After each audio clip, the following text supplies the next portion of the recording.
God's mouth. I huffed and I puffed as I started into God's mouth. I felt like the big bad wolf ready to interrupt the three innocent pigs as they hurriedly fortified their makeshift homes.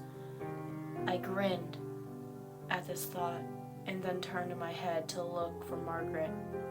She was a couple feet down the hill from the entrance of the cave, holding a walking stick close to her petite breasts. "Hurry up," I called down to her. I turned back to the cave, still grinning, an old, rotten sign outside road. God's mouth cave, keep out.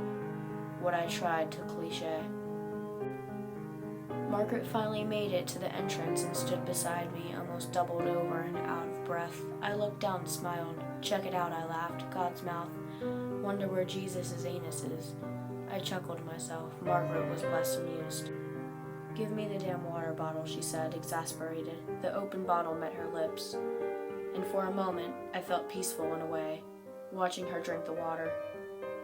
Actually, I take that back. The peaceful comment, I mean. I was more of a feeling that was short, hard to put a finger on, or give it a name. But I could settle for a nice content. Content seems to be one of those words that manifest itself with natural human words seem to fail.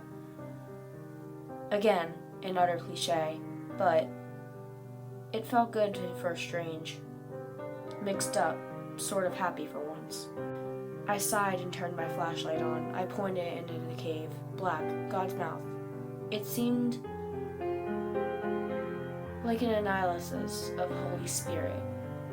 I turned again to Margaret. "You ready?" I asked. She was finally standing straight up. She nodded. I clapped a friendly hand on her back, and we walked into God's mouth. The inside was not unlike the preview I had glimpsed outside of with the flashlight. Dark, to smell, and endlessly black. It seemed to stretch endlessly no matter how I positioned my flashlight. A rocky terrain was damp and imposing.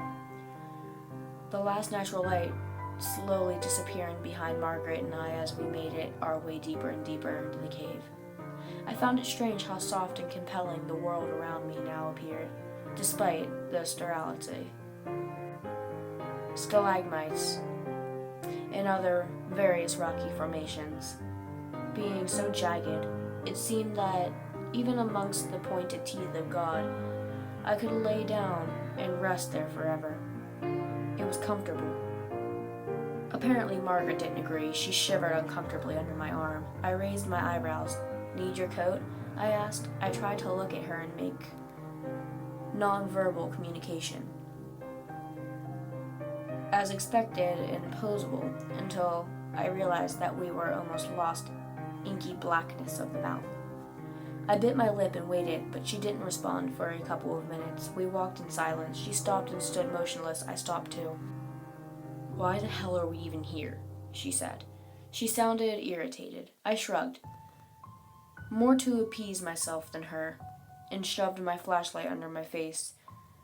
Bladed shadows obscured half my face, the other half illuminated in welched mask. "Spooky," I cried, chuckling. She didn't move.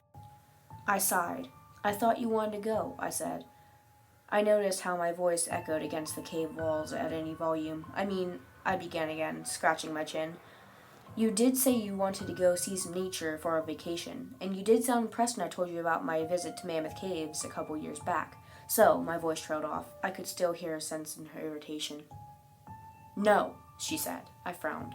"No, you wanted to go here. I wanted to go to the beach or something, but no, a cave. A cave, Nathan." She sounded more like the big bad wolf now. "I know that you have this weird fetish for spelunking or something, but I don't really want to be dragged into it. Don't get me wrong, I'd love to go on a trip and get into nature and fresh air, but this?"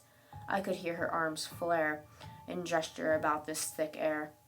"This cave air, not fresh air. This air is practically fermenting. Plus, isn't it illegal? Can't we just leave?" Part 2 will be out soon. I hope you enjoyed.